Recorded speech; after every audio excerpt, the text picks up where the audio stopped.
கடலுக்கு வந்தோம் காலையில். போட் எப்படி இருக்குது அப்படின்னு பார்க்குறதுக்காக வந்த இடத்துல புயல் வேறு சொல்லியிருக்காங்களா தெரியல. எனக்கு நியூஸே பார்க்கறது இல்லை. நம்ம எங்கள் இன்ஸ்டாகிராம் நோண்டில் போகுது. சரியான சம்பவம். காட்ட நினைக்கிறேன். ஏதோ மழையில் தண்ணி போகிற மாதிரி தானே இருக்கு. சரியான வெள்ளம்னா தண்ணியோட நீர் வந்து அதிகமாகிடுச்சு. இது வந்து உப்புலாம் சொல்லுவாங்க. உப்பு போடுறது, ஆமாம், உப்பு தயாரிக்கிற இடம். இங்கேருந்து தண்ணி தேவையான தண்ணி எடுத்து அங்கே போகும். அதுக்கு நேராக போயிட்டு அங்கே உப்புலாம் இருக்குது. நான் அடுத்த வீடியோவில் காட்டுறேன் உப்புலத்தை. அங்கே உப்பு போடுவாங்க. ஆனால் இந்த நேரத்தில் போட முடியாது. ஏன்னா மழை நேரத்தில் மழை தண்ணி வேறு இறங்கிடுமா உப்பு வராது. வெயில் நேரத்தில் தான் போடுவாங்க.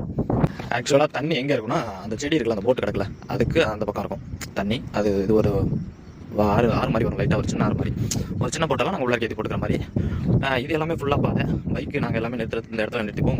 இங்கே தான் வேலை பார்க்குறது, இந்த வலை சீர் பண்ணுறது எல்லாமே இங்கே தான் இருக்கும்.